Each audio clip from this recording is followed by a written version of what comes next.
Inicialmente, vamos pensar lá na Idade Média, né? Na Idade Média a gente tem lá o feudalismo, onde você tem os senhores feudais e os servos, né? Que simplesmente, os servos seriam o quê? Seriam pessoas que devem, né, de alguma forma, possuem alguma dívida com aqueles senhores e trabalham para pagar aquela dívida, certo? Servos seria mais ou menos assim. Tenta associar a ideia de servo assim.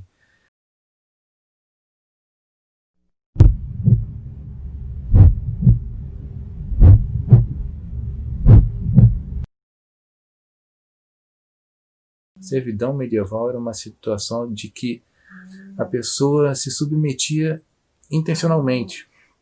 Tá? Às vezes ele queria, por exemplo, um pedaço de terra para poder produzir as suas próprias plantações, né?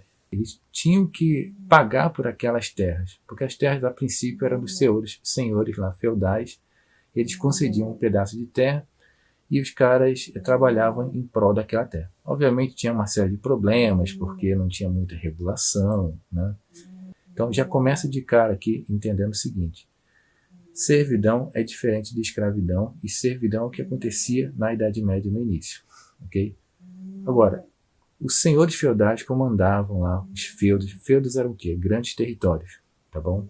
Grandes territórios, e eles tinham exatamente muito poder, porque eram muitas das vezes nobres, aristocratas, ok? Associados à igreja de alguma forma.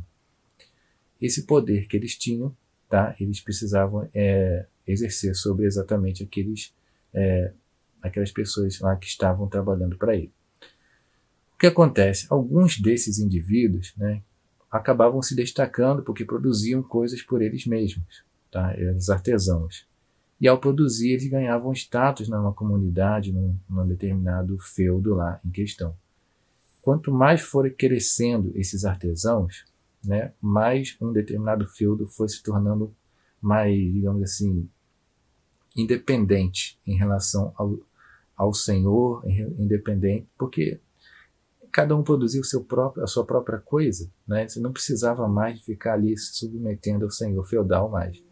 E assim, muitos senhores feudais foram perdendo seu poder em alguns espaços territoriais, tá, da Europa. O que vai acontecer é que esses espaços territoriais, né, vão ser chamados naquela época, né, naquele período medieval, de burgos.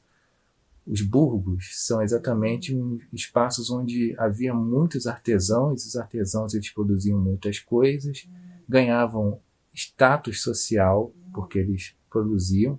Então eles ensinavam coisas para os seus aprendizes lá, os seus discípulos, mas sempre ensinando coisas voltadas para uma vida prática, voltada para uma coisa de produção, ok?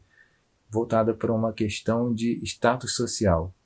Então, é nesse aspecto que a gente começa a ver, então, que essas corporações de ofício acabam sendo muito ligadas a um trabalho prático, a um profissionalismo, ok? Que vai crescendo cada vez mais, ok? Quando a gente fala, por exemplo, das corporações de ofício, é porque a demanda começou a crescer muito, tá? Então, começou a haver as corporações de ofício, tá? Que é basicamente a união de várias oficinas, que, assim, nessa situação, você tem cada vez mais produção crescendo e a demanda crescendo cada vez mais. No século XV, lá, você já tem lá as corporações de ofício, e vai subindo o nível de acordo com a demanda ao longo do tempo, até chegar lá na necessidade de se produzir fábricas, tá?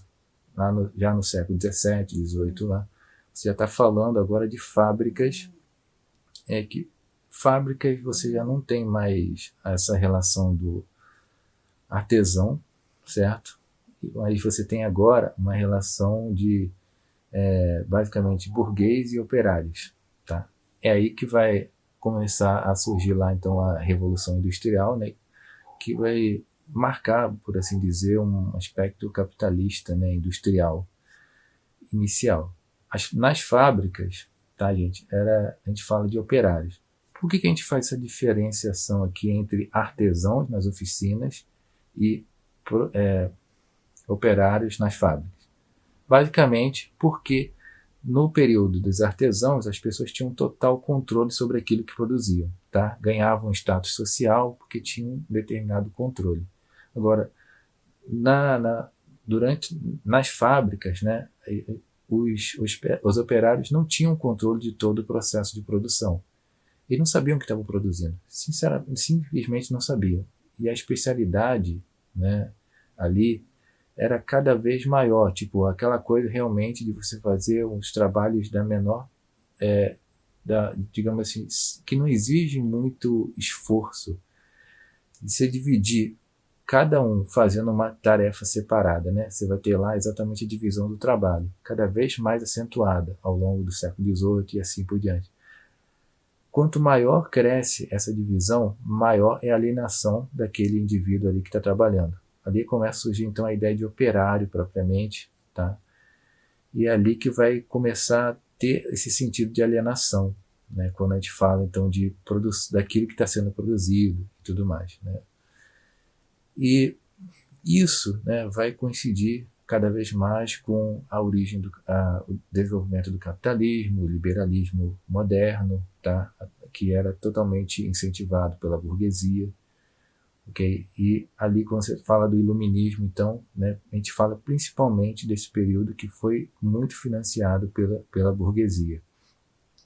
A burguesia está, né, surgindo então como a chefe, né, digamos assim, de todos esses operários aí. Quando a gente comenta sobre isso, qual é a grande questão aqui, gente?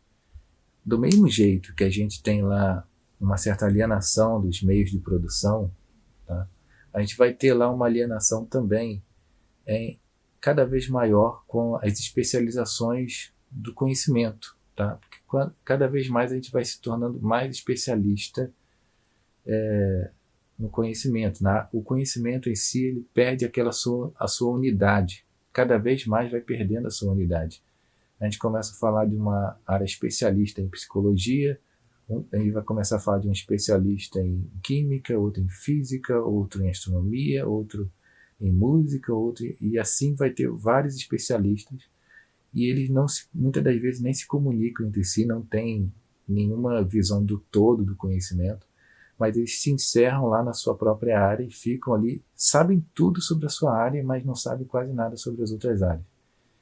E às vezes alguma coisa da outra área era exatamente aquilo que poderia solucionar um problema seu, né? Alguma coisa, por exemplo, da área de, sei lá, de biologia poderia esclarecer um problema matemático, ou um problema matemático poderia esclarecer o problema da biologia, mas as pessoas acabam se deslocando, né? Se separando muito, por causa desse ambiente de divisão cada vez maior. Perde-se a unidade do conhecimento, cada vez mais, essa totalidade, essa visão um pouco mais holística, né?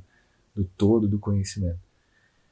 Isso vai acontecer cada vez mais com essa dinâmica de especialização que vai se acentuar cada vez mais no século XIX, século XX. Okay? Que nós já é o século aí, século XXI, né? Que nós estamos vivendo, mas a gente está vivendo muito bem essa dinâmica de especialização em que as pessoas simplesmente não têm a menor noção de outras áreas do conhecimento. Ok? Quando a gente pensa então nisso, tá? É uma coisa assim que vai se especializando e as pessoas vão perdendo o seu foco. Ali, nesse período então de cada vez mais profissionalização, você já começa a ficar preso ao mercado, tá? Agora você passa a estudar. Esse é o ponto aqui que eu quero que você guarde bem, ok? Quando você estuda, tá bom? Você está agora estudando num período mais moderno, contemporâneo. Agora você está estudando para ganhar um diploma, para ser um profissional especialista em alguma área. Quando isso acontece, a gente perde uma coisa muito fundamental na nossa vida, né? Que é aquela coisa do amor pelo saber, de estudar uma coisa porque você está gostando. Estar ali pelo saber, né? Quando você pensa, por exemplo, vou estudar algum assunto qualquer, pensa hoje em dia, quando você pensa em estudar, o que vem à sua cabeça? A primeira coisa que vem é o seguinte: vou ter o diploma? Vou ter um certificado? O que eu vou fazer com isso? Vai ter uma aplicação prática?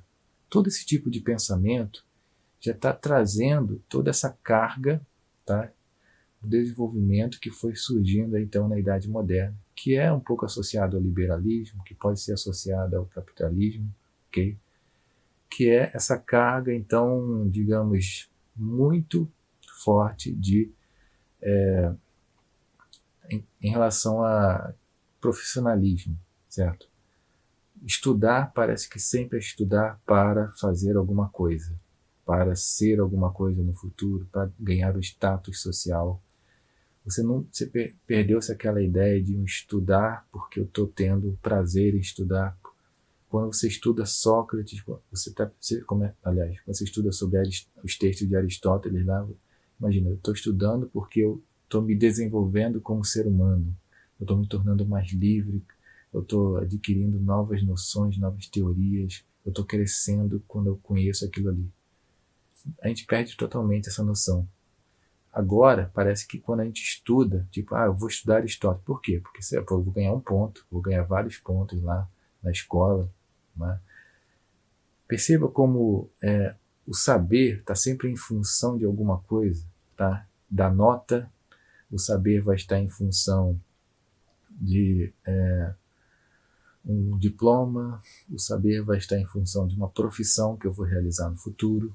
Isso tudo é o que vai acabar acontecendo na idade moderna, principalmente na idade moderna. Parece que o sistema de ensino se tornou um sistema simplesmente preocupado, não um sistema totalmente preocupado com a profissionalização dos indivíduos e totalmente burocrático, tá? Que o que importa é ter papéis e comprovar que está sendo feito isso ou aquilo. A gente perdeu totalmente a noção, né? Talvez alguns cursos hoje em dia a gente busque estudar por uma questão de buscar habilidades. Não sei, talvez algumas pessoas quando estudam curso de idiomas, imagino que os cursos de idiomas hoje em dia têm toda uma pegada assim do tipo, eu vou desenvolver a habilidade de falar, de conversação, de escrita daquele idioma. Eu acho que tem um pouco daquela ideia da liberalidade, da arte liberal, sabe? Porque eu estou estudando para adquirir uma habilidade, principalmente para adquirir uma habilidade, ok? O que é diferente, tá? Dessas artes de ofício, dessas artes que buscam, né, uma profissão, essas ciências cada vez mais especializadas, que são um pouco um fruto dessa coisa das artes de ofício, tá? Que seria um resquício dessas artes de ofício que estão sempre voltadas para uma questão de profissionalização que ganham um certo status social. Aqueles que estudam, né, as artes liberais, a princípio não estão preocupados, tá, em ganhar algum status, qualquer status que seja. Eles estão preocupados em adquirir maior liberdade e, ao adquirir maior liberdade para si, tá, ter um maior domínio de si, ter um maior controle de si, ele possa, no futuro, talvez transmitir isso para os outros.